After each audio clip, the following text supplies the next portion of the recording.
Hi friends, welcome to Shamin Institute. Daily current affairs. So March 5, 2024 నాటి current affairs మనం discuss చేద్దామండి. So ఇందులో ప్రధానంగా మనం చూసినట్లయితే నేషనల్ డాల్ఫిన్ రీసెర్చ్ సెంటర్ జాతీయ డాల్ఫిన్ల పరిశోధన కేంద్రాన్ని ప్రారంభించడం జరిగింది. సో మరి ఇందిరమ్మ ఇళ్ళ పథకం, సో రైతు నేస్తం, అంతేకాకుండా 4వ ఖేలో ఇండియా విశ్వవిద్యాలయ క్రీడల యొక్క సంబంధించిన విశేషాలు, అంతేకాకుండా మరి ఒక ముఖ్యమైన దినోత్సవాలపైనటువంటి అంశాలపైన కూడా ఇందులో మనం డిస్కస్ చేస్తాం. మరి ఒక national dolphins research centre, so మన భారతదేశంలోనే తొలిసారిగా డాల్ఫిన్ల పరిశోధన కేంద్రాన్ని సో ఎక్కడ ఏర్పాటు చేయడం జరిగింది అని చెప్పేసి అంటే అది సో బీహార్లో ఏర్పాటు చేయడం. సో మరి బీహార్లోని ఎక్కడ ఏర్పాటు చేశారంటే ఇక్కడ పాట్నాలో ఏర్పాటు చేయడం జరిగింది. సో బీహార్లోని పాట్నా అండి. సో బీహార్లోని పాట్నా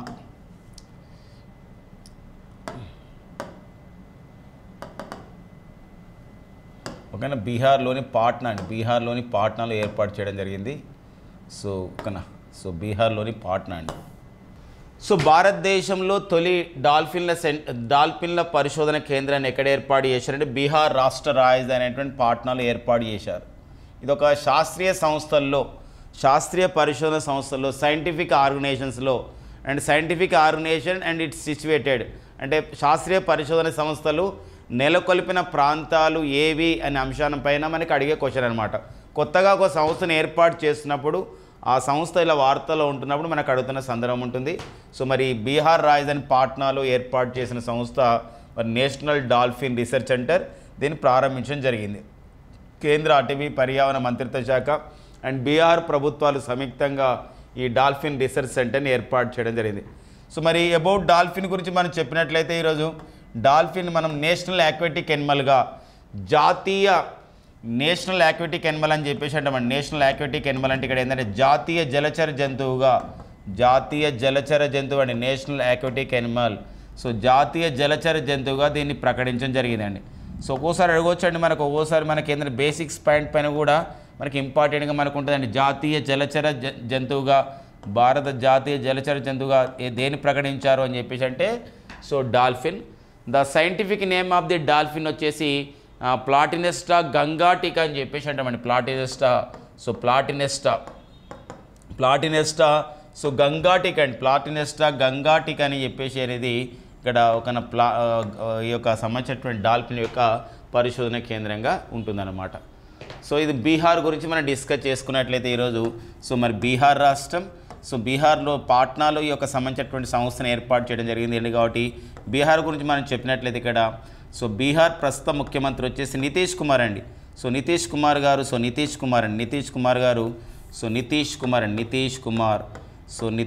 వచ్చేసి బీహార్ ముఖ్యమంత్రి అండి. అండ్ బీహార్కు నితీష్ కుమార్ గారు సో మరి ఇప్పటివరకు ఎన్నిసార్లు ప్రమాణ స్వీకారం చేశారు మనకి ఇంపార్టెంట్. 9 years 9 సారి నైన్త్ టైం అనమాట. 9వసారి గుర్తుపెట్టుకోండి, 9వసారి.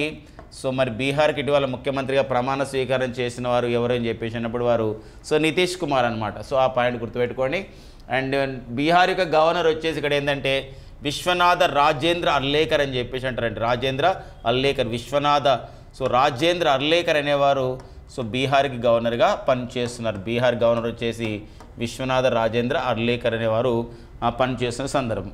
ఇంకా బీహార్ ఇటీవల ఎలా న్యూస్లో ఉంది మై డియర్ ఫ్రెండ్స్ అండి. ఇక్కడ సో బీహార్కు చెందినవారు, బీహార్లోని వైశాలికి చెందినవారు వారే బిందేశ్వర్ పాఠక్ అండి. ఎవరంటే బిందేశ్వర్ పాఠక్ ఇటీవల మరణించడం జరిగింది. బిందేశ్వర్ పాఠక్ వీరి యొక్క నేపథ్యం ఏంటి మై డియర్ ఫ్రెండ్స్ అండి. ఇక్కడ బిందేశ్వర్ పాఠక్ బీహార్కి చెందిన వీరి యొక్క నేపథ్యం ఏంటంటే వీరు ఒక పారిశుద్ధ విప్లవాన్ని తీసుకొచ్చారు. ఒక పారిశుద్ధ్య సంబంధించిన విషయంలో ఒక విశేషమైన కృషి చేయడం జరిగింది.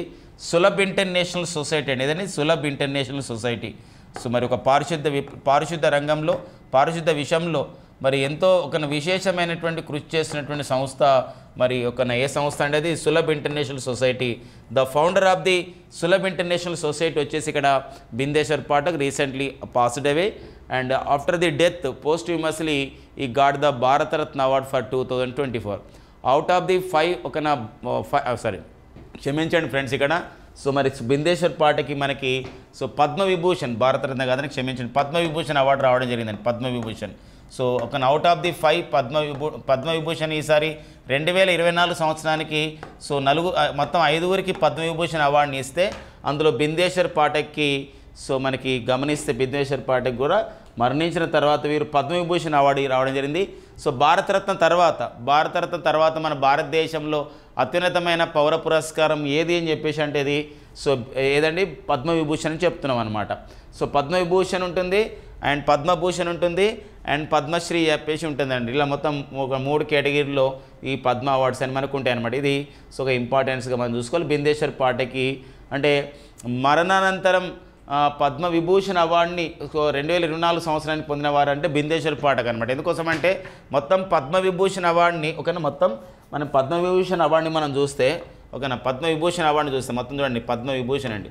సో పద్మవిభూషణ్ అవార్డుని మనము పద్మవిభూషణ్ అవార్డుని మొత్తం 2024 సంవత్సరానికి సో ఎంతమందికి ఇచ్చారని చెప్పుకున్నామంటే 5గురికి ఇచ్చారు. సో మరి 5గురికి ఇవ్వడం జరిగింది. సో 5గురిలో మనం చూస్తే ఒకరు సో మనకి ముప్పవరం వెంకయ్యనాయుడు గారు, సో మన భారత ఉపరాష్ట్రపతిగా మాజీ ఉపరాష్ట్రపతి వెంకయ్యనాయుడు గారికి సో వీరికి ఇవ్వడం జరిగింది. ప్రజా వ్యవహారాల నుండి ఆంధ్రప్రదేశ్.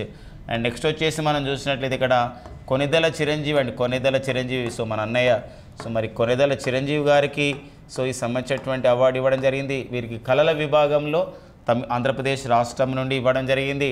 దీంతో పాటుగా మనం చూసినట్లయితే పద్మా సుబ్రహ్మణ్యం సో భరతనాట్యంలో ఫేమస్ అయినటువంటి శాస్త్రీయ నృత్యంలో ఫేమస్ అయినటువంటి సో పద్మా సుబ్రహ్మణ్యం తమిళనాడు రాష్ట్రం కళ నుండి ఇవ్వడం జరిగింది. సో నెక్స్ట్ వచ్చేసి మనం చూసినట్లయితే ఇంకా మరి వైజయంతి మాలాబాలి ఎవరండి వైజయంతి మాలాబాలికి ఇవ్వడం జరిగింది. వీరు కూడా భరతనాట్యం పాతతరం నటి. అండ్ నెక్స్ట్ వచ్చేసి తమిళనాడు రాష్ట్రం కళ నుండి రావడం జరిగింది. ఇక నెక్స్ట్ వచ్చేసి బిందేశ్వర్ పాఠక్ అండి. సో మరి బిందేశ్వర్ పాఠక్కి ఇలా ఇవ్వడం జరిగిందండి బిందేశ్వర్ పాఠక్. సో మరి వీరికి వీరు మరణానంతరం ఇందులో అందరూ కూడా బతికే ఉన్నారు. సో వెంకయ్యనాయుడు గారు, కొనిదెల చిరంజీవి, పద్మ సుబ్రహ్మణ్యం వీళ్ళందరూ కూడా సో మనకి వీళ్ళు ఉన్నారు. సో అంటే వీళ్ళు అయితే ఇందులో ఈ పద్మ సుబ్రహ్మణ్యం అంటే బిందేశ్వర్ పాఠక్ ఎవరైతే ఉన్నారో వీరు మరణించిన తర్వాత 2024 సంవత్సరానికి సో మరణించిన తర్వాత మరణానంతరం పద్మవిభూషణ్ అవార్డు ఎవరికి వచ్చింది అని చెప్పేసి అన్నప్పుడు సో వారు సో బిందేశ్వర్ పాఠక్ వీరు స్థాపించిన సంస్థ వచ్చేసి సులభ్ ఇంటర్నేషనల్ సొసైటీని ప్రారంభించడం జరిగింది. వీరు బీహార్ రాష్ట్రానికి చెందినవారనే అంశం చూడండి. ఇక్కడ ఎందుకోసం ఇట్లా డిస్కస్ చేసుకుంటున్నామంటే ఇక్కడ మన భారతదేశంలో తొలిసారిగా డాల్ఫిన్ల రీసెర్చ్ సెంటర్ని ఎక్కడ ఏర్పాటు చేయడం జరిగిందంటే అది సో బీహార్ రాజధాని పాట్నాలో ఏర్పాటు చేయడం జరిగింది. పాట్నాలో అదొక అంశం అండి. ఓకేనా. సో ఈ తెలంగాణ సంబంధించినటువంటి ఒక ప్రాంతీయ అంశంగా తెలంగాణ రాష్ట్ర ప్రాంతీయ అంశంగా మనం చూసుకోవాలి. సో మరి మార్చి 11, 2024 సో మరి భద్రాచలంలో తెలంగాణలోని భద్రాచలంలో ఇందిరమ్మ ఇళ్ల పథకానికి ప్రారంభం జరగబోతుంది. ఆ కార్యక్రమానికి ప్రతి నియోజకవర్గానికి 3,500 ఇళ్లను కేటాయిస్తారు. అంతేకాకుండా ఒక ఇంటికి 5 లక్షల రూపాయలని విడతల వారికి ఇస్తారు. మొత్తం కూడా సంవత్సరానికి 4.50 లక్షలు అంటే 4.5 లక్షల ఇళ్ళని ఆ విధంగా మంజూరు చేసినట్లు ఈ యొక్క తెలంగాణ రాష్ట్ర ప్రభుత్వం అధికారికంగా ప్రకటించడం జరిగింది. సో తెలంగాణ రాష్ట్ర ప్రభుత్వ పథకాలు, తెలంగాణ సంబంధించిన స్కీమ్స్ కానివ్వండి, సో ఇలా అంటే ఏపీ సంబంధించిన ఎగ్జామ్స్ రాస్తున్న ఏపీ స్టేట్ స్కీమ్స్ ఎంత ఇంపార్టెంట్ ఉంటుందో తెలంగాణ స్టేట్ ఎగ్జామ్స్ రాసే వాళ్ళకి తెలంగాణ స్కీమ్స్ పైన ఇంపార్టెంట్గా మనకు ఉంటుందండి. సో ఒక అంశం మనం చూసినట్టయితే ఇక్కడ మార్చి 9 సో ఇది మనకు చూస్తే డిసెంబర్ 9 అండి. డిసెంబర్ 9 యొక్క ప్రత్యేకత ఏంటి అని చెప్పేసి అంటే ఈ రోజున డిసెంబర్ 9, 2023 సో మహిళలకి ఉచిత ప్రజా రవాణా అండి. మహిళలకి ఉచిత ప్రజా రవాణా అనే కార్యక్రమాన్ని ఈరోజు మరి డిసెంబర్ 9 సో 2000 ఉచిత రవాణా అంటే ఉచిత ప్రజా రవాణా అండి. ఉచిత ప్రజా రవాణాని సో తెలంగాణ రాష్ట్ర ప్రభుత్వం ప్రారంభించడం జరిగింది డిసెంబర్ 9, 2023. అంతేకాకుండా డిసెంబర్ 28 నుండి సో మరి డిసెంబర్ 28, 2023 నుండి జనవరి 6, 2024 మధ్య సో ప్రజాపాలన పేరుతో ఒక కార్యక్రమాన్ని నిర్వహించి ప్రజలకు ఏ ప్రభుత్వ పథకాల్లో మరి 6 గ్యారెంటీల్లో ఏ గ్యారెంటీ పైన ఆ విధంగా ఇంట్రెస్ట్ ఉంది అలాంటి విషయాలపైన సమాచారం సేకరించడానికి ప్రజాపాలన కార్యక్రమాన్ని ప్రారంభించడం జరిగింది. సో తెలంగాణ ప్రభుత్వం మరి డిసెంబర్ 28, 2023 సో ఒక తెలంగాణ రాష్ట్ర డిప్యూటీ ముఖ్యమంత్రి అయినటువంటి మల్లు భట్టి విక్రమార్క గారు ఈ ప్రజాపాలన దరఖాస్తుల కార్యక్రమాన్ని రంగారెడ్డి జిల్లా రంగారెడ్డి జిల్లా అబ్దుల్లాపూర్ మెట్ అనే ఒక ప్రాంతంలో ఆ గ్రామంలో అబ్దుల్లాపూర్ మెట్లో ఇది ప్రారంభించడం జరిగినటువంటి సందర్భం అనమాట. సో ఇది మనకి ఇక్కడ ఇంపార్టెన్స్గా చూసుకోవాల్సినటువంటి అవసరం ఉంటుందండి. సో మరి తెలంగాణకి రెండో సీఎం వారే. సో మరి ఒక అనుమల రేవంత్ రెడ్డి గారు అండ్ తెలంగాణ గవర్నర్ వచ్చేసి మనకి తమిళైసి సౌందరరాజన్ గారు. తెలంగాణ రాష్ట్ర హైకోర్టుకి ఒక ప్రధాన న్యాయమూర్తిగా పనిచేస్తున్నారు అలోక్ అరాధే గారు పనిచేస్తున్నారు. ఇది మనకి ఒక స్టేట్ స్కీమ్గా చూసుకుంటున్నాం. తెలంగాణ కార్యక్రమం తెలంగాణ ప్రభుత్వం మరో కార్యక్రమాన్ని స్వీకారం చుట్టింది March 6, 2024. సో ఏంటి ఆ కార్యక్రమం అంటే ఇక్కడ ఒక 110 రైతు వేదికల్లో సుమారుగా తెలంగాణ రాష్ట్రం 2600 రైతు వేదికలు ఉన్నప్పుడు కూడా అందులో 110 రైతు వేదికల్లో వీడియో కాన్ఫరెన్స్ ద్వారా సో రైతులకి ఒక పంట పెట్టుబడి విధానాలపైన కానీ పంట విధానాలపైన కానీ సస్యరక్షణ పైన కానీ ఒక ఆన్లైన్ ఒక శిక్షణ ఇచ్చే విధంగా రైతు నేస్తం అనే కార్యక్రమాన్ని March 6, 2024 ప్రారంభించడం జరిగింది. సో ఈ కార్యక్రమం సో మనకు ఒక ఇంపార్టెంట్ అన్నమాట. ఈ కార్యక్రమం ఎప్పుడు ప్రారంభించబడింది, రైతు నేస్తం యొక్క ఉద్దేశం ఏంటి అంటే రైతుకు పంటలో ఏదైతే మనకు ఒక భూమిని చదును చేయడం నుండి అప్పటి నుండి కూడా మొత్తం కూడా పంట ఎలాంటి విత్తనాలు సేకరించాలి, దానికి నీటిపారుదల సౌకర్యం ఎలా ఇవ్వాలి, సస్యరక్షణ ఎలా ఇవ్వాలి, ఎలాంటి పెస్టిసైడ్స్ని ఎలాంటి ఇన్సెక్టిసైడ్ని వాడాలి, ఇలాంటి అన్ని విషయాలపైన ఒక చర్చించే ఒక వేదిక. సో మనకి రైతు వేదికలు అనమాట. రైతు వేదికల్లో రైతు నేస్తం అనే కార్యక్రమం ద్వారా వీడియో కాన్ఫరెన్స్ ద్వారా సో రైతులకి సలహాలు సూచనలు ఇస్తున్నటువంటి సందర్భం అనమాట. ఓకేనండి. ఇక నెక్స్ట్ వచ్చేసి మరో సంబంధించిన కార్యక్రమంకి వెళ్దాం మై డియర్ ఫ్రెండ్స్. ఇక్కడ సో మనకి ప్రపంచ బ్యాంక్ ఇచ్చినటువంటి నివేదిక అండి. మరి ప్రపంచ బ్యాంక్ ఏ నివేదిక ఇచ్చింది మనకి ఇక్కడ ఇంపార్టెంట్గా మనకు ఉందండి. సో ప్రపంచ బ్యాంక్ ఇచ్చిన నివేదిక. సో ఏంటా నివేదిక అంటే మహిళల విషయంలో అంటే women business and the law. గుర్తుపెట్టుకోండి, అంటే మహిళలు వ్యాపార రంగంలో ఎలా ఉన్నారు, మహిళల సంబంధించిన విషయంలో వాళ్ళు ఒక న్యాయానికి లోబడి అంటే సంబంధించిన చట్టాల లోబడి ఎలా పనిచేస్తున్నారు, ఇలాంటి విషయంలో women business and the law and 2024 పేరుతో ప్రపంచ బ్యాంక్ ఒక నివేదికను విడుదల చేయడం జరిగింది.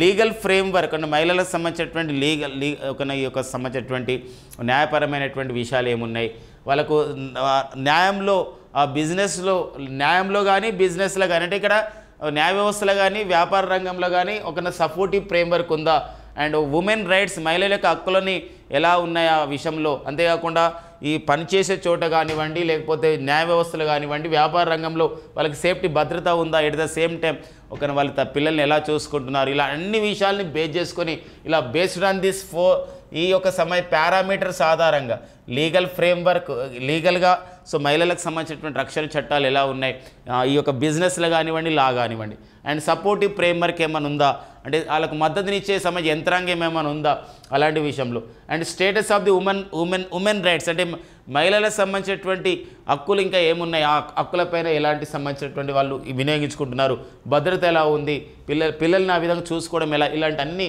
పారామీటర్స్ ఆధారంగా ఈ 5 పారామీటర్స్ ఆధారంగా ఈ యొక్క అంశాల ఆధారంగా ఈ పారామీటర్స్ ఆధారంగా ప్రపంచ bank women business and the law 2024 రిపోర్ట్ని విడుదల చేయడం జరిగింది. అంటే ఈ మొత్తం 100 మార్కులకి ఇస్తారు. మొత్తం కూడా ఈ సంబంధించిన పారామీటర్స్లో మొత్తం అన్ని కలిపితే 100 మార్కులు ఉంటాయి. అంటే 5 పారామీటర్స్ ఇట్లా మొత్తం 100 మార్కులకు ఉంటే ఇట్లా 14 దేశాలకి 100కు 100 మార్కులు వచ్చాయండి. 14 దేశాలకి 1-2 దేశాలకు వస్తే మనం ఒక స్థానాలు అని చెప్తాం 1-2, కానీ 14 దేశాలు ఇలా 100కు 100 మార్కులు వచ్చినాయి కాబట్టి సో ఎన్ని దేశాలకు 100 మార్కులు వచ్చినాయని చెప్తే 14 దేశాలకి 100 మార్కులు వచ్చినాయి అంటున్నాం. మరి భారత్ ఎన్నో స్థానంలో ఉంది అంటే ఇందులో మనకి భారత్ ఎన్నో స్థానం 111వ స్థానం నిలిచింది. భారత్ యొక్క స్కోర్ ఎంత అని చెప్పేసి అంటే ఇక్కడ సో 74.4% స్కోర్ వచ్చిన సందర్భం గుర్తుపెట్టుకోండి. ఎందుకోసం అంటే ఇలాంటి మనకి ఇక్కడ అడుగుతున్నట్టు సందర్భం ఉంటుంది, ఒకసారి స్కోర్ పైన కూడా అడుగుతాడు.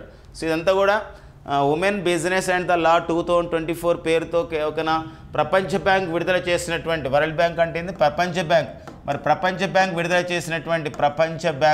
చేసినటువంటి ఈ యొక్క women business and the law 2024 రిపోర్ట్లో ఏ ముందంజలో ఎన్ని దేశాలు ఉన్నాయి, భారత యొక్క స్థానం ఏంటి, ఇలాంటి క్వశ్చన్స్ మనం ఎక్స్పెక్ట్ చేయడానికి ఉంటుందండి. ఇక అబౌట్ ది వరల్డ్ బ్యాంక్ అంటే ప్రపంచ బ్యాంక్ గురించి మనం మాట్లాడుకోవాల్సిన అవసరం ఉంటుందండి. వరల్డ్ బ్యాంక్, సో మరి ప్రపంచ బ్యాంక్ దీని యొక్క 1945 డిసెంబర్ 27 ఏర్పాటు చేయబడేటువంటి వరల్డ్ బ్యాంక్, దీని యొక్క ప్రధాన కార్యం ఎక్కడ కలదు అని చెప్పేసి అంటారు.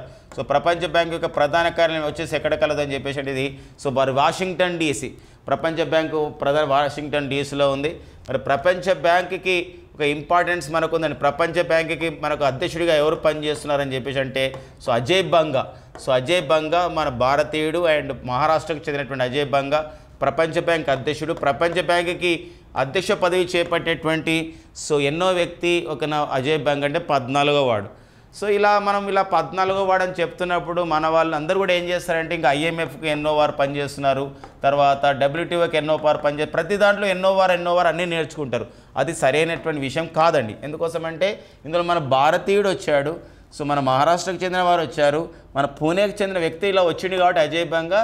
సో అది ఎన్నో వాడు నేర్చుకోవడం అనేది చాలా చాలా ఇంపార్టెంట్గా, అంటే కాంపిటేటివ్లో ఏంటంటే ఎక్కువ ఇన్ఫర్మేషన్ నేర్చుకోవడం అనేది కాదు, ఎగ్జామ్కి ఉపయోగపడే ఇన్ఫర్మేషన్ మనం నేర్చుకోవాల్సిన అవసరం మనకి చాలా చాలా ఉంటుంది. ఆ డైరెక్షన్లో ఆ ఫోకస్డ్గా వెళ్ళాల్సినటువంటి ఒక పరిస్థితి మనకు ఉంటుంది అనమాట. లేకపోతే అనవసరమైనటువంటి ఇన్ఫర్మేషన్ అనేది గ్యాదర్ చేసుకోవడం ద్వారా అది నిరుపయోగం అవుతుంది, అది మిస్యూజ్ అవుతుంది. మిస్యూజ్ అయిపోయి ఒక ఈ ఇన్ఫర్మేషన్ ఏమవుతుంది అంటే మనకు మిస్గైడ్ అవుతుంది, అవి ఒక్కోసారి ఒక మార్పు పోగొట్టడానికి ఛాన్స్ అవుతుంది. సో మనం ఒక సంబంధించిన ఒక టీచర్ ఒక సంబంధించిన విషయంగా మనం ఏం చేస్తామంటే ఒక సమాచారాన్ని ఇది ఉపయోగపడుతుందా లేదని ఒక 4-5 సార్లు ఆలోచించుకొని ఇస్తాం. కాబట్టి ప్రతిదానికి ఎన్నో వాడు మనకు అవసరం లేదు మై డియర్ ఫ్రెండ్స్. ఇక్కడ అజయ్ బంగా మన భారతీయ నేపథ్యం ఉంది కాబట్టి 14వ వాడుగా మనం గుర్తుపెట్టుకోవాల్సిన అవసరం ఉందండి. ఇంకా ఇందులో ఇంకా డెప్త్కి వెళ్ళామనుకోండి, ఇంకా మనం తెలుసుకోవాల్సిన అవసరం ఉందనుకోండి. సో వరల్డ్ బ్యాంక్ అని చెప్పేసి అంటున్నాం. ఈ వరల్డ్ బ్యాంకు అండ్ IMF అండి, వరల్డ్ బ్యాంకు మరి IMFలు ఈ రెండు సంస్థలు కూడా, వరల్డ్ బ్యాంకు అండ్ IMF అనే రెండు సంస్థలు కూడా సో మన 1944లో ఒక అమెరికాలో జరిగినటువంటి ఒక మీటింగ్లో ఇవి ఆవిర్భవించడం జరిగింది, ఫార్మేషన్ కావడం జరిగింది. ఆ మీటింగ్ని మనం ఏమంటామంటే బ్రిటన్ వుడ్స్ అనే అంటాం. అందుకే చాలా ఎగ్జామ్లలో అడుగుతున్న సందర్భం ఉందండి. చాలాసార్లు గ్రూప్స్లో కూడా అడిగాడు ఒకప్పుడు, ఈ మధ్య కాలంలో కొంచెం స్టాండర్డ్గా వెళ్ళిపోతుంది కానీ సో ఈ బేసిక్స్ ప్రయత్నం మాత్రం మర్చిపోకూడదు. బ్రిటన్ వుడ్స్ సమావేశంలో ఏర్పాటు చేయబడేటువంటి సంస్థలు ఏవని చెప్పేసి అంటే అవి ఏంటంటే వరల్డ్ బ్యాంక్ అండ్ IMF సంస్థలు బ్రిటన్ వుడ్స్ సమావేశంలో ఏర్పాటు చేయడం జరిగింది. సో బ్రిటన్ వుడ్స్ అంటే ఇది బ్రిటన్లో లేదు, ఇది బ్రిటన్ వుడ్స్ అనేది ఎక్కడ ఉంటుంది, అమెరికాలో ఉన్నటువంటి సందర్భం, అమెరికాలో ఉంటున్న విషయం ఇట్లా అడగడానికి మనకు ఉంటుంది.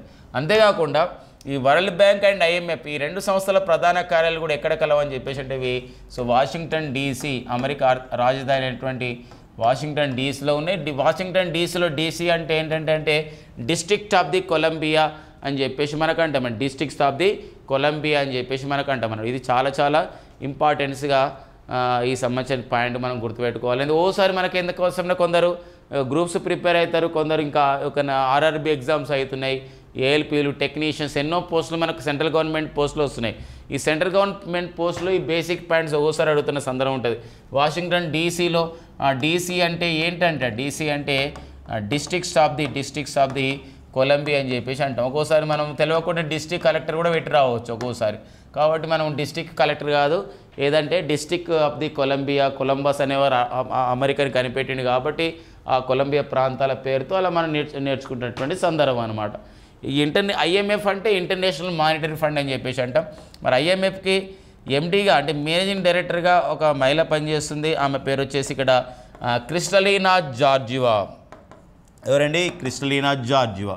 సో క్రిస్టలీనా జార్జివా అనేవారు, క్రిస్టలీనా జార్జివా సో IMFకి ఒక ప్రజెంట్ ఆమె MDగా పనిచేస్తున్నారు. వీరు ఏ దేశానికి చెందినవారంటే బల్గేరియా అండి, బల్గేరియా. సో గుర్తుపెట్టుకోండి, బల్గేరియా అని చెప్పేసి అంటామండి, బల్గేరియా. సో చాలా జాగ్రత్తగా మనం రాసుకోవాలండి. ఎందుకోసం అంటే బర్గర్స్ కూడా అట్లే రాస్తాం మనం, బర్గర్స్ కాదండి ఇది బల్గేరియా. సో బల్గేరియా రాజధాని వచ్చేసి సోఫియా అని చెప్పేసి అంటామండి, బల్గేరియా రాజధాని సో సోఫియా అని చెప్పేసి మనం ఒక్కోసారి ఇట్లా అడుగుతున్న సందర్భం అందరికి ఉపయోగపడే విధంగా అనమాట. ఇక నెక్స్ట్ వచ్చేసి మరో కరెంట్ అఫైర్ మనం చూసే ప్రయత్నం చేద్దామండి. ఇక్కడ మియాన్ మొహమ్మద్ షహబాజ్ షరీఫ్. సో ఎవరండి మరి ఈ మియాన్ మొహమ్మద్ షహబాజ్ షరీఫ్ అండి, మియాన్ మొహమ్మద్ షహబాజ్ షరీఫ్. సో మరి పాకిస్తాన్కి రెండోసారి ప్రధానమంత్రిగా ప్రమాణ స్వీకారం చేయడండి. Pakistan the new prime minister of the Pakistan elected second term. So Pakistan ఇటీవల అక్కడ పార్లమెంటరీ ఎన్నికలు జరిగినటువంటి సందర్భం ఉంది పాకిస్తాన్లో ఫిబ్రవరిలో. అక్కడ కొంచెం రాజకీయ అనిశ్చితి నడిచింది మొన్నటి వరకు. సో ఈనాటి టైంలో సో మరి ఇక్కడ పాకిస్తాన్ తెహ్రీక్ ఇన్సాఫ్ పార్టీ అంటే ఎవరైతే ఇమ్రాన్ ఖాన్ ఉన్నాడో ఇమ్రాన్ ఖాన్ పార్టీ అధికారంలో రాకూడదని చెప్పేసి వివిధ పార్టీలు కలిసి ఒక సంకీర్ణంగా ఏర్పాటై మొత్తానికైతే పాకిస్తాన్ ముస్లిం లీగ్ నవాజ్ పార్టీకి చెందినటువంటి మియాన్ మొహమ్మద్ షహబాజ్ షరీఫ్ అండి. మియాన్ పూర్తి పేరు కోసం మియాన్ మొహమ్మద్ షహబాజ్ షరీఫ్ పాకిస్తాన్కి రెండోసారి పాకిస్తాన్ ప్రైమ్ మినిస్టర్ కావడం జరిగినటువంటి సందర్భం అన్నమాట. చాలా చాలా ఇంపార్టెంట్గా మనం గుర్తుపెట్టుకోవాలి. సో పాకిస్తాన్ మరి ఇంకా అధ్యక్షుడు ఇంకా ఎన్నిక కాగానే మనం ఖచ్చితంగా అప్డేట్ చేసుకునే ప్రయత్నం మనం చేద్దామన్నమాట. ఇలాంటి నేపథ్యంలో మరి పాకిస్తాన్ గురించి ఇంకా డిస్కస్ చేసినట్లయితే పాకిస్తాన్లో మనం లాస్ట్ క్లాస్లో డిస్కస్ చేసినాం. పాకిస్తాన్కి ఒక పంజాబ్ ప్రావిన్స్ అనేది ఉంది పాకిస్తాన్లో. మరి పంజాబ్ ప్రావిన్స్ ఏదైతే ఉందో అక్కడ మనం రాష్ట్రం అని చెప్పేసి అంటే మన దగ్గర రాష్ట్రాలు అంటే స్టేట్ అంటే అక్కడ ఒక పాకిస్తాన్లో ప్రావిన్సెస్ కూడా పిలుస్తారు. ఈ పంజాబ్ ప్రావిన్స్కి పంజాబ్ స్టేట్కి తొలిసారిగా ఒక మహిళ ప్రధాన సీఎం కావడం జరిగింది. సో ఆమె పేరే మరియం నవాజ్ అండి. ఎవరు? Maryam Nawaz. So daughter of the Nawaz Sharif కూతురు అయినటువంటి పాకిస్తాన్కి 3 సార్లు ప్రధానమంత్రి పదవి చేపట్టినటువంటి నవాజ్ షరీఫ్ కూతురు అయినటువంటి మరియం నవాజ్ పాకిస్తాన్కి తొలి మహిళా సీఎంగా the first women CM to the ఏదండి the first women CM to the Punjab స్టేట్కి పాకిస్తాన్లోని పంజాబ్ స్టేట్కి ఫస్ట్ ఉమెన్ సీఎంగా నియమితులైంది. She also belongs to which party ఆమె ఏ పార్టీకి చెందిన వారంటే పాకిస్తాన్ ముస్లిం లీగ్ నవాజ్ పార్టీకి చెందిన అంశం అన్నమాట. ఇది మనకి పాకిస్తాన్ గురించి మనం నేర్చుకోవాల్సిన అవసరం. ఇంకా మరికొన్ని సంబంధించినటువంటి సమాచారం మనం గుర్తుపెట్టుకోవచ్చు పాకిస్తాన్ విషయంలో. భారత్ పాకిస్తాన్ సంబంధాలను మనం చూసినట్లయితే సో మరి ఏవైతే మనకి మనం గమనించినట్లయితే ఇక్కడ 1960లో 1960 సంవత్సరంలో మై డియర్ ఫ్రెండ్స్ ఇక్కడ సింధు నది జలాల ఒప్పందం జరిగింది. సింధు నది జలాల ఒప్పందం అండి. ఇండస్ వాటర్ ట్రీటీ అని చెప్పేసి అంటాం. మరి ఈ సింధు నది జలాల ఒప్పందం జరిగింది. వెరీ వెరీ ఇంపార్టెంట్, మనం ఎక్స్పెక్ట్ చేయొచ్చు. సో ప్రపంచ బ్యాంకు మధ్యవర్తిత్వంతో గుర్తుపెట్టుకోండి మై డియర్ ఫ్రెండ్స్ ఇక్కడ. సో ప్రపంచ బ్యాంకు మధ్యవర్తిత్వంతో సింధు నది జలాల ఒప్పందం 1960లో జరిగింది. సింధు నది దాని యొక్క ఉపనదుల యొక్క వాటర్ని ఎలా వాడుకోవాలి, ఎలా యూజ్ చేసుకోవాలి భారత్ మరి పాకిస్తాన్ అని చెప్పేసి ఒక విషయంతో సో మరి ఇక్కడ ఒక మీడియేషన్తో వరల్డ్ బ్యాంక్ మీడియేషన్తో సింధు నది జలాల ఒప్పందం జరిగితే ఇక్కడ బియాస్ అండ్ రావి అండి. బియాస్ రావి సట్లేజ్. సో ఈ బియాస్ రావి సట్లేజ్ అండి ఈ నది జలాలకు సంబంధించినటువంటి అన్నీ కూడా హక్కు ఎవరికి ఉంది అంటే భారతదేశానికి ఈ యొక్క నది జలాల హక్కు ఉంటుంది అనమాట. బియాస్ రావి సట్లేజ్ అండి. సింధు చినాబ్. సో మరి ఈ సంబంధించినటువంటి మనకు ఏంటంటే ఇక్కడ సో మరి ఆ పాకిస్తాన్కి హక్కుంటున్న సందర్భం ఉంది. అయితే ఎందుకు న్యూస్లో ఉందంటే ఈ మధ్యలో రావి నది పైన అండి చాలా చాలా ఇంపార్టెంట్ ఫ్రెండ్స్. రావి నది పైన మనం 2 ప్రాజెక్టులు ఆల్రెడీ కట్టేసామండి. గతంలో ఒక ప్రాజెక్టు ఎగువ భాగాన కట్టినాం, దాన్ని రంజిత్ సాగర్ ప్రాజెక్ట్ అంటాం. ఏదండి రంజిత్ సాగర్ ప్రాజెక్టు కట్టడం జరిగింది. సో మరి ఇప్పుడు ఈ యొక్క రావి నదికి దిగువ భాగాన దిగువ భాగాన సో మరి షాపూర్ కండి అనే పేరుతో సో మరో సంబంధించినటువంటి నీటిపారుదల ప్రాజెక్టు మనం కట్టడం జరిగింది. బ్యారేజ్ని కట్టడం జరిగింది. ఎప్పుడైతే ఈ షాపూర్ కండి ప్రాజెక్టు ఓపెన్ అవుతున్న సందర్భం అయిందో వెంటనే పాకిస్తాన్కి మాత్రం ఇప్పుడు సో వాటర్ రావడం లేదని చెప్పేసి మనకి ఉంది. రావి నది వాటర్ ఇప్పుడు పాకిస్తాన్ చేరడం లేదు. ఇదేమో అంతర్జాతీయ ఉల్లంఘన ఏం కాదు. సింధు నది జలాల ఒప్పందం ప్రకారం ఈ వాటర్ అనేది భారత్ మాత్రమే చెందినవన్నమాట. వెరీ వెరీ ఇంపార్టెంట్ అండి. సింధు నది జలాల ఒప్పందం ప్రకారం ఈ 1960 ప్రకారం భారత్కు సింధు నదిలోని ఏ ఉపనదుల యొక్క వాటర్ అనేది భారత్కు చెందినవి అన్నప్పుడు ఇక్కడ ఈజీగా గుర్తుపెట్టుకోండి బియాస్ రావి సట్లేజ్ అండి. బియాస్లో బి తీసుకుంటామండి, రావి అండి అండ్ సట్లేజ్. సో ఈ మధ్యలో ఒక పార్టీ కూడా మనకు ఉంది టీఆర్ఎస్ పార్టీ. ఏమైందంటే బీఆర్ఎస్ పార్టీగా మారిపోయింది. సో ఏమైందో మనకు తెలుసు. ఇక నెక్స్ట్ చూద్దాం మరొక సంబంధించిన కరెంట్ అఫైర్స్ మనం చూద్దామండి. పాకిస్తాన్ ఇంకా చాలా విషయాలు చెప్పుకోవచ్చు అండి, ఎంత విషయాలని చెప్పుకోవచ్చు పాకిస్తాన్కి. కానీ అది ఎంతవరకు ఉపయోగపడుతుంది అనేది చూసుకోవాలి. ఈ సమాచారాన్ని ఎక్కువకే ఇష్టపడుతుంది తప్ప మనకి సమాచారం ఎంతకి చూసుకోవాలనేది చాలా చాలా ఇంపార్టెంట్గా అది ఒక ఆస్పిరెంట్స్ మనం తెలుసుకోవాల్సిన అవసరం ఉంటుంది. ఎందుకోసం అంటే ఈరోజు పాకిస్తాన్ అంటే ఇంకొక విషయం మనకి మలాలా యూసఫ్జాయ్ కూడా మనకి ఇంపార్టెంట్ ఉందండి. మలాలా యూసఫ్జాయ్. సో ఎవరు ఫ్రెండ్స్ మలాలా యూసఫ్జాయ్ అని చెప్పేసి అంటే వీరు పాకిస్తాన్కి చెందినటువంటి ఒక బాలికల విద్యాకుల కార్యకర్త. సో మరి మలాలా యూసఫ్జాయ్కి అండ్ భారతదేశానికి చెందినటువంటి కైలాస్ సత్యార్థి భారతదేశం చెందినటువంటి కైలాస్ సత్యార్థి.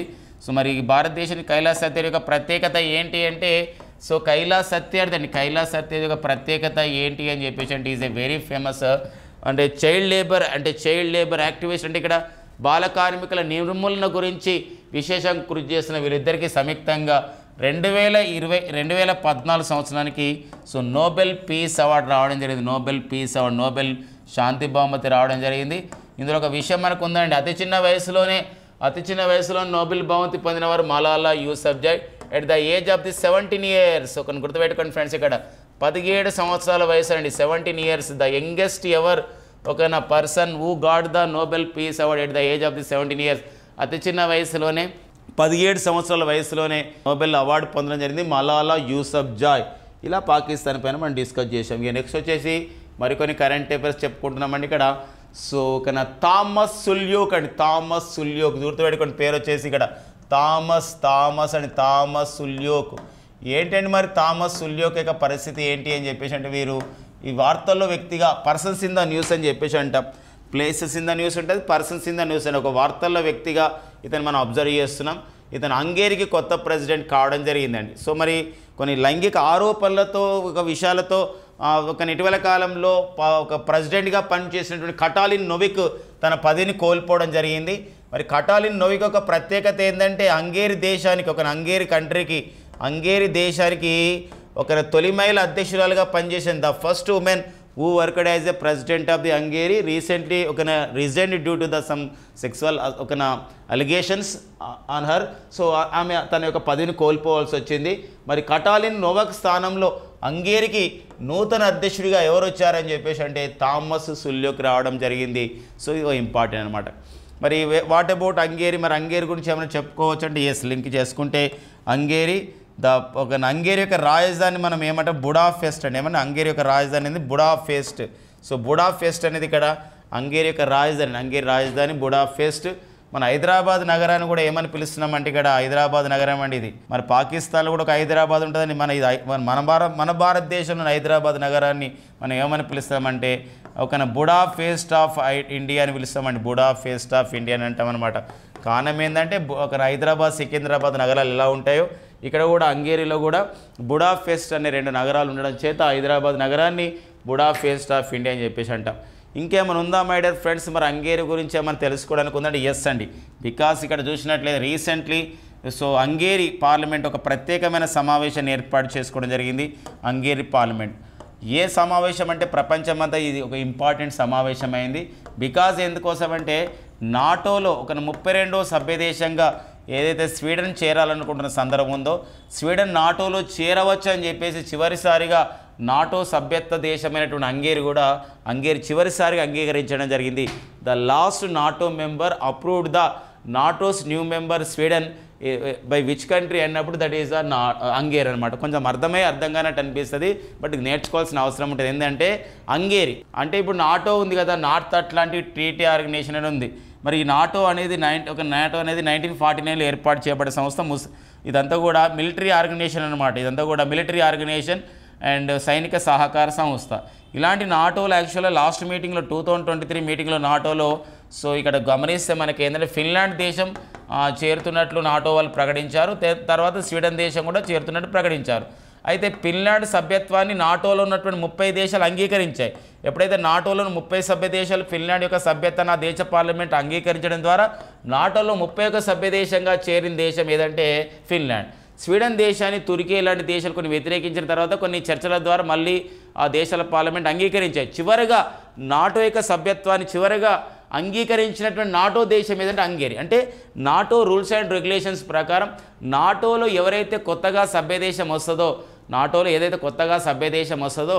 ఆ సభ్యదేశాన్ని అభ్యర్థిత్వాన్ని ఆయా నాటోలో ఉన్నటువంటి దేశాల పార్లమెంట్లు కూడా ఏం చేయాలంటే సో అంగీకరించాలన్నమాట. అది ఒక rules and regulations of the నాటోలో ఉంది కాబట్టి హంగేరీ అట్లా అంగీకరించడం జరిగిన సందర్భం గుర్తుపెట్టుకోండి. ఎలా అడగవచ్చు, ఇప్పుడు మార్చి 7, 2024న మరి నాటోలో 32వ సభ్యదేశం అధికారికంగా చేరిన దేశం వచ్చేసి ఇక్కడ ఏంటంటే స్వీడన్ దేశం చేరడం జరిగింది. మరి నాటో డైరెక్టర్ జనరల్ అయినటువంటి జెన్స్ స్టోల్టెన్బర్గ్ దీన్ని అధికారికంగా ధృవీకరించడం జరిగిన సందర్భం గుర్తుపెట్టుకొని నాటో వాషింగ్టన్ ట్రీటీ ద్వారా ఏర్పాటు చేయబడ్డ సంస్థ. 1949లో ఏర్పాటు చేయబడ్డ సంస్థ. బెల్జియం రాజధాని బ్రసెల్స్ కేంద్రంగా బెల్జియం రాజధాని బెల్జియం రాజధాని బ్రసెల్స్ కేంద్రంగా ఏర్పాటు చేయబడ్డటువంటి సంస్థ వచ్చేసి నాటో అండి. సో అట్లా పాయింట్ మనకి ఇంపార్టెంట్గా మనకు ఉంటుంది. బెల్జియంలో నాటో ప్రధాన కార్యాలయం బెల్జియంలో ఉందండి. నెక్స్ట్ వచ్చేసి యూరోపియన్ యూనియన్ యొక్క ప్రధాన కార్యాలయం కూడా ఎక్కడ కలదని చెప్పేసి అంటే ఇక్కడ బెల్జియంలో ఉన్న సందర్భం మనం అడిగి నెక్స్ట్ చూద్దామండి. సో 3వ సముద్ర లక్ష్మణ 2024 ఏంటంటే విన్యాసాలు అనమాట.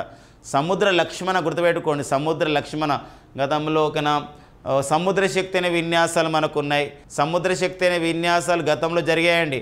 సో మనకి భారత్ ఇండోనేషియా మధ్య జరిగినటువంటి నావికా విన్యాసాలు వచ్చేసి సముద్ర శక్తి విన్యాసాలు. సో మరి ఏంటి మరి సముద్ర లక్ష్మణ విన్యాసాలు అంటే ఇవి భారత్ మలేషియా దేశాల మధ్య జరిగే మ్యారిటైమ్ అంటే ఏంటంటే నావికా విన్యాసాలు లేకపోతే సముద్ర విన్యాసాలు నేవల్ ఎక్సర్సైజ్ని మనం పిలుస్తున్నటువంటి సందర్భం ఇది. సో మరి ఫిబ్రవరి 28 మార్చి 2, 2024 ఈ విన్యాసాలు జరిగినాయి. ఎక్కడ నిర్వహించడం జరిగిందంటే బంగాళాఖాతంలో అండి బే ఆఫ్ బెంగాల్ నిర్వహించారు. మరి బంగాళాఖాతంలో ఎక్కడ నిర్వహించడం జరిగిందంటే ఇక్కడ ఎక్కడంటే విశాఖపట్నం అండి. విశాఖపట్నంలో ఈ విన్యాసాలు అనేది నిర్వహించడం జరిగిన సందర్భం గుర్తుపెట్టుకోండి.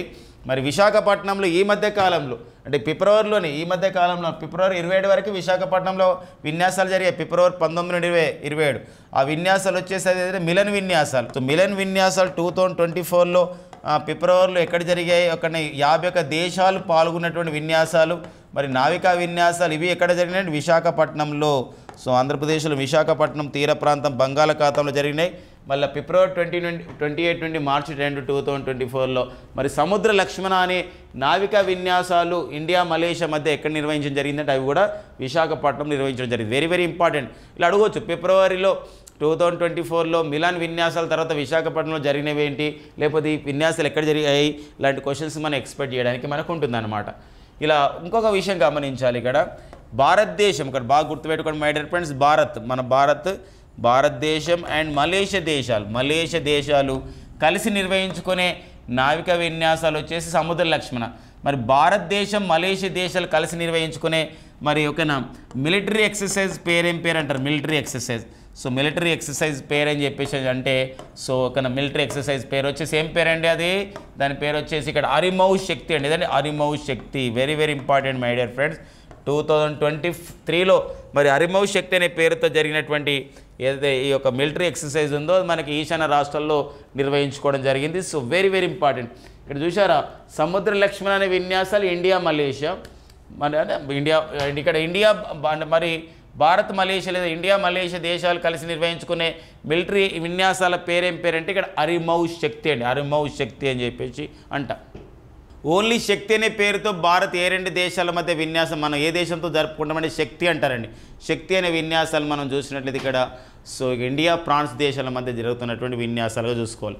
సముద్ర శక్తి విన్యాసాలు అయితే ఇండియా ఇండోనేషియా మధ్య జరుగుతూ ఉంటాయి అన్నమాట. ఇలా మనం ఒక విషయం పైన డిస్కస్ చేసుకోవడం జరిగిందండి. మలేషియా పైన మనం డిస్కస్ చేసుకోవడం జరిగింది ఇక్కడ. మరి ఇబ్రహీం అన్వర్ అనేవారు మలేషియాకి ప్రధానమంత్రిగా ఉన్నారు. ఇబ్రహీం అన్వర్ అండి. ఇబ్రహీం అన్వర్ అనేవారు మలేషియా ప్రైమ్ మినిస్టర్గా పనిచేస్తున్నటువంటి సందర్భం అనమాట. ఓకేనా. ఇక విశాఖపట్నం అని చెప్పేసి అన్నప్పుడు విశాఖపట్నంలో ఒక బీచ్ ఉందండి. చాలా ఫేమస్ బీచ్ అది. మనం బీచ్ అంటే ఫేమస్ అంటే ఆర్కే బీచ్, రామకృష్ణ బీచ్ అనుకుంటామండి. అది కూడా ఫేమసే. దాని తర్వాత ఇంకొక బీచ్ ఉందండి ఋషికొండ బీచ్. మరి ఋషికొండ బీచ్ ఫేమస్ ఎందుకని ఏంటంటే ఈ మధ్యకాలంలో ఇక్కడ డెన్మార్క్ దేశానికి చెందినటువంటి foundation for the environmental education ఈ యొక్క సంస్థ చేత బ్లూ ఫ్లాగ్ సర్టిఫికేషన్ పొందడం జరిగింది. బ్లూ ఫ్లాగ్ సర్టిఫికేషన్ ఏదైతే బీచ్లు ఉంటాయో అక్కడ పర్యావరణ పరిస్థితులు మంచిగా కాపాడబడతాయో, ఏదైతే బీచ్లలో మరి టూరిజంని ఎంకరేజ్ చేసే ప్రధానమైన ఉద్దేశంతో డెన్మార్క్ దేశం ఏం చేస్తుందంటే బ్లూ ఫ్లాగ్ సర్టిఫికేషన్ ఇస్తుంది. అలా బ్లూ ఫ్లాగ్ సర్టిఫికేషన్ పొందినటువంటి బీచ్ వచ్చేసి ఆంధ్రప్రదేశ్ రాష్ట్రంలో ఉంది, విశాఖపట్నంలో ఉంది. అదేంటంటే ఋషికొండ బీచ్ అండి. ఋషికొండ బీచ్ అలాంటి నేపథ్యం కూడా ఇంపార్టెన్స్గా మనకు ఉంటుందండి. ఓకే, నెక్స్ట్ చూద్దాం. WTO మనకు చాలా ఇంపార్టెంట్. ఈసారి ఖచ్చితంగా WTO అంశాలపైన మనకు బిట్స్ వచ్చే అవకాశం ఉంటుంది. WTO అంటే వరల్డ్ ట్రేడ్ ఆర్గనైజేషన్ అని చెప్పేసి అంటాం. ప్రపంచ వాణిజ్య సంస్థ అండి. WTO అంటే వరల్డ్ ట్రేడ్ ఆర్గనైజేషన్ అండి. World Trade Organisation. ఓకేనా. మరి 1995 జనవరి 1 ఏర్పాటు చేయబడ్డ సంస్థ WTO. మరి ఘాట్ స్థానంలో ఘాట్ స్థానంలో ఘాట్ అంటామండి. General Agreement on the trade and tariffs అని చెప్పేసి అంటాం. మరి ఘాట్ స్థానంలో ఒక ఘాట్ స్థానంలో ఏర్పాటు చేశారండి WTOని. సో ఎక్కడ ఏర్పాటు చేయడం జరిగిందంటే ఇక్కడ ఘాట్ స్థానంలో ఏర్పాటు చేయడం జరిగింది. సో ఘాట్ స్థానం అండి 1995లో జనవరి 1ని ఏర్పాటు చేశారు. అండ్ స్విట్జర్లాండ్లోని జెనీవా కేంద్రంగా WTO పనిచేస్తుంది. మరి ఇలాంటి WTO ఒక మంత్రుల స్థాయి సదస్సు అంటాం, మినిస్ట్రియల్ కాన్ఫరెన్స్ అని చెప్పేసి అంటాం. 13వ ప్రపంచ వాణిజ్య సంస్థ మంత్రుల స్థాయి సదస్సు ఫిబ్రవరి 26 నుండి 29, 2024లో UAEలోని యునైటెడ్ అరబ్ ఎమిరేట్స్లోని అబుదాబిలో నిర్వహించడం జరిగిందనమాట. అంటే దేశాల సంబంధించిన విషయంలో ఈ యొక్క ట్యాక్స్ సిస్టమ్ కానివ్వండి, కొత్త సంబంధించిన వ్యవసాయ విధానాలపైన కానివ్వండి, సబ్సిడీ ఇచ్చే విషయంలో కానివ్వండి, పబ్లిక్ స్టాక్ హోల్డింగ్స్ కానివ్వండి, ఎందుకోసం అంటే ఆహార భద్రత గురించి వివిధ దేశాలు ఆహార ధాన్యాలని నిల్వ చేసుకుంటున్నాయి, అలాంటి విషయంలో కానివ్వండి, ఫిషరీస్ సబ్సిడీస్ అంటే మత్స్యకారులకి మత్స్య పరిశ్రమకి ఇచ్చే సబ్సిడీల విషయంలో కానివ్వండి, ఇలాంటి నేపథ్యంలో so General Agreement on trading services GATS అని చెప్పేసి అంటాం, ఈ విషయంలో కానివ్వండి ఇవన్నీ కూడా చర్చకు వచ్చినటువంటి సందర్భం ఉంది. సో 13th సో ఒక 13th బాగా గుర్తుపెట్టుకో 13th World Trade Organisation Ministerial Conference అని చెప్పేసి అంటామండి. ఇది మనకి 2024లో ఎక్కడ నిర్వహించడం జరిగిందంటే అబుదాబి. అబుదాబి అండి, దుబాయ్ కాదండి, అబుదాబి. దుబాయ్ కూడా అక్కడే ఉంటుంది, బట్ UAEలోని అబుదాబి. ఇది వేరే అది వేరే, ఇది కూడా ఒకటి. UAE రాజధాని వచ్చేసి మనకు చూడండి ఇక్కడ UAE దుబాయ్. UAE అంటే ఎక్కువ దుబాయ్ని గుర్తుకొస్తుంది, ఇదే ప్రాంతంలో అబుదాబి కూడా ఉంటుంది. అబుదాబిలో నిర్వహించడం జరిగిందనమాట. అయితే మరి WTO మినిస్ట్రియల్ కాన్ఫరెన్స్ అంటారు. MC అంటే ఇక్కడ మినిస్ట్రియల్ కాన్ఫరెన్స్ అండి, అంటే మినిస్ట్రియల్ కాన్ఫరెన్స్ అని చెప్పేసి అంటాం, మినిస్ట్రియల్ అండి. సో మినిస్ట్రియల్ కాన్ఫరెన్స్ అని చెప్పేసి అంటాం, అంటే సో ఏంటంటే మంత్రుల స్థాయి సదస్సు అని చెప్పేసి అంటాం. ఈ సదస్సులో జరిగిన తర్వాత వెంటనే ఒక నిర్ణయం తీసుకోవడం జరిగింది. ఒక వెరీ ఇంపార్టెంట్ మనకి ఎక్స్పెక్ట్ చేయొచ్చు ఈ బిట్ని. WTOలో మరి యాక్చువల్గా 164 కంట్రీస్ ఉన్నాయండి, 164. WTOలో 164th కంట్రీగా ఏ దేశం చేరిందంటే ఆఫ్ఘనిస్తాన్ చేరడం జరిగిందండి, ఆఫ్ఘనిస్తాన్. సో WTOలో 164 కంట్రీగా చేరింది. భారత్ కూడా ఒక సభ్య దేశంగా ఉన్న సందర్భం ఉంది. అయితే మరి WTOలో ఇప్పుడు మరో 2 దేశాలు చేరడం జరిగింది. సో మరో 2 దేశాలు చేరడంతో WTOలో మరో 2 దేశాలు చేరినాయి. ఆ 2 దేశాలు ఇక్కడ ఇచ్చారు చూడండి. కామరూస్ అనే దేశం అండి, క్యామరూన్ వేరండి, కామరూస్ వేరే. మరి కామరూస్ దేశం and Union of the Comoros అని చెప్పేసి అంటాం. And Democratic Republic of the Timor Leste అన్న తూర్పు తైమూర్ అన్న కూడా ఒకటే కాబట్టి సో మరి తూర్పు తైమూర్ ఈ 2 దేశాలు చేరడంతో మరి 2 దేశాలు కొత్తగా WTOలో చేరాయి కాబట్టి WTOలో సభ్య దేశాల సంఖ్య ఎంతకు చేరింది అని చెప్పేసి అంటే WTOలో సభ్య దేశాల సంఖ్య ఎంతంటే 166కు చేరింది. వెరీ ఇంపార్టెంట్గా ఈ సమాచారాన్ని మన కాంపిటేటివ్ పాయింట్ ఆఫ్ లో గుర్తుపెట్టుకోవాల్సిన అవసరం మనకు ఉంటుందండి చాలా. ఎందుకు ఇలా ఏదైనా కూటమిలో ఏదైనా కొత్త దేశాలు చేరినాయంటే మనకి ఖచ్చితంగా అడుగుతాడు. ఒక్కోసారి WTO పాత పేరు ఏం పేరు, WTO ఏ సంస్థ తన ఉనికిని కోల్పోవడం ద్వారా WTO ఏర్పడిందంటే 1948లో ఏర్పాటు చేసినటువంటి ఘాట్ తన ఉనికిని కోల్పోవడంతో సో 1995లో ఏర్పాటు చేయబడేటువంటి సంస్థ వచ్చేసి వరల్డ్ ట్రేడ్ ఆర్గనైజేషన్. మరి ఇలాంటి World Trade Organisation present director జనరల్గా సో ఎవరు పనిచేస్తున్నారని చెప్పేసి అంటాం. వరల్డ్ ట్రేడ్ ఆర్గనైజేషన్ డైరెక్టర్ జనరల్గా పనిచేస్తున్న వారు వచ్చేసి ఇక్కడ గోజీ ఒకాంజో ఐవిఆర్ అని, గోజీ ఒకాంజో ఐవిఆర్ అని చెప్పేసి అనేవారు నైజీరియా దేశానికి చెందినటువంటి మరి గోజీ ఒకాంజో ఐవిఆర్ల ప్రజెంట్ WTOకి డైరెక్టర్ జనరల్గా పనిచేస్తున్నటువంటి సందర్భం. అండ్ WTOకి డైరెక్టర్ జనరల్గా నియమితులైన తొలి మహిళ ఎవరు అని చెప్పేసి అంటే తొలి ఆఫ్రికన్ మహిళ ఎవరు అంటే ఆమెనే గోజీ ఒకాంజో ఐవిఆలా. ఇక మరికొంత సమాచారం మనకు ఉందండి ఇక్కడ. WTOని బేస్ చేసుకొని మనం చెప్పుకుంటున్నప్పుడు WTOలో కొత్తగా 2 దేశాలు చేరినాయి అంటారు. ఏది కామరూస్ దేశం అండ్ తైమూర్ లేస్తే. ఇంకొక విషయం ఉంది, తైమూర్ లేస్తే అన్న తూర్పు తైమూర్ అన్న కూడా ఈస్ట్ తైమూర్ అన్న కూడా ఒకటే వస్తుంది. అది ఒక Asian association of the south east Asian nation, ఆగ్నేయాసియా దేశాల సమాఖ్యలో 10 దేశాలు ఉన్నాయి. 11వ సభ్య దేశంగా చేరిన దేశం కూడా ఏదంటే అది తైమూర్ లేస్తే అండి. తైమూర్ లేస్తే సభ్య దేశంగా చేరింది. దీంతో పాటుగా మరొక విషయం మనం అప్డేట్గా చేసుకుంటే సో దీంతో పాటుగా మరొక విషయం మనకు ఉందండి. సో కాబట్టి మరొక విషయం మనం గమనించినట్లయితే ఇక్కడ సో ఏమున్నాయని చెప్పేసి అంటే ఇక్కడ సో బ్రిక్స్ అండి. ఈ మధ్యకాలంలో బ్రిక్స్లో కూడా జనవరి 1 2024న బ్రిక్స్లో మరికొన్ని సభ్య దేశాలు చేరినాయండి. సో సౌదీ అరేబియా బ్రిక్స్లో సభ్య దేశంగా చేరింది. తర్వాత ఇరాన్ దేశం సభ్య దేశంగా చేరినటువంటి అంశం ఉందండి. సో సౌదీ అరేబియా ఇరాన్తో పాటుగా ఇక్కడ మనం చూసినట్లయితే యుఏఈ దేశం ఆ విధంగా సభ్య దేశంగా చేరింది, ఇథియోపియా దేశం కూడా సభ్య దేశంగా చేరింది, తర్వాత ఈజిప్ట్ దేశం కూడా సభ్య దేశం చేరింది. సో ఇప్పుడు ఈ 5 దేశాలు సభ్య దేశాలకు చేరడంతో బ్రిక్స్లో సభ్య దేశాల సంఖ్య 10కి చేరింది. ఇలాంటి క్వశ్చన్ యాక్చువల్గా అర్జెంటీనా కూడా చేరలేదు, చేరాలి, అర్జెంటీనా కూడా చేరాలి, బట్ కొన్ని అనివార్య కారణాల్లో చేరలేకపోతున్నామని వారు ప్రకటించడం జరిగినటువంటి సందర్భం అన్నమాట. ఇక నెక్స్ట్ కరెంట్ పేపర్ చూద్దామండి. సో మరి ఇక్కడ రొమేన్ రోలాండ్ బుక్ ప్రైజ్ 2024. సో పుస్తకాలు రచయితలతో పాటుగా మరొక విషయం ఉందండి ఇక్కడ. ఏంటంటే ఈ యొక్క అవార్డుల విషయంలో ఈ పాయింట్ చాలా చాలా ఇంపార్టెంట్గా ఉంటుందండి. So French institute in India in collaboration with the Apeejay trust, అంటే ఫ్రెంచ్ ఇన్స్టిట్యూట్ ఇన్ ఇండియా అనే సంస్థ అండ్ అభిజే ట్రస్ట్, ఈ 2 సంస్థలు సంయుక్తంగా రొమాన్ రోలాండ్ బుక్ ప్రైజ్ని ఇస్తారండి. సో మరి స్టాలిన్స్ కౌచ్ గుర్తుపెట్టుకోండి. ఇది ఏంటంటే ఇక్కడ గమనించాలి, ఏదైతే ఒక వేరే భాషలో ఉన్న పుస్తకం ఏదైతుందో అనువాదం చేసిన వాళ్ళకి ఇవ్వడం జరిగింది. ఎవరికి ఇచ్చారు? మరి 2017లో ప్రారంభించినటువంటి అవార్డు ఇది, 2017లో ప్రారంభించారు. ఈ అవార్డుని ఎవరికి ఇచ్చడం జరిగిందంటే పంకజ్ కుమార్ చటర్జీకి ఇచ్చారండి, పంకజ్ కుమార్ చటర్జీకి ఇవ్వడం జరిగింది. సో జీన్ డేనియల్ బాల్టాస్ట్ రాసినటువంటి పుస్తకం పేరు వచ్చేసి లా దివాన్ డి స్టాలినా, అంటే స్టాలిన్స్ కౌచ్ అని ఒక పుస్తకాన్ని రాయడం జరిగింది. ఆ పుస్తకాన్ని ఇక్కడ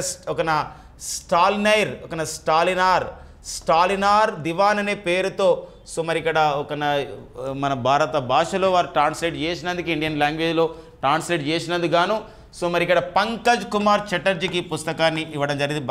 బెంగాలీ భాషలో ట్రాన్స్లేట్ చేసినందుకు గాను ఒక సంబంధించినటువంటి పుస్తకం అండి. ఫ్రెంచ్ భాష ఇది, అంటే ఈ పుస్తకం ఫ్రెంచ్ భాషలో ఉందండి, ఇంత కన్ఫ్యూజ్ కానవసరం లేదు. పుస్తకం పేరు స్టాలిన్స్ కౌచ్, అది ఇంగ్లీష్లో, కానీ అదే ఫ్రాన్స్ భాషలో లా లీ డివాన్ డి స్టాలిన్ అని ఉందండి. చూడండి, ఒకటే అర్థమవుతుంది మనకి ఇక్కడ స్టాలిన్ అనేది, అంతే.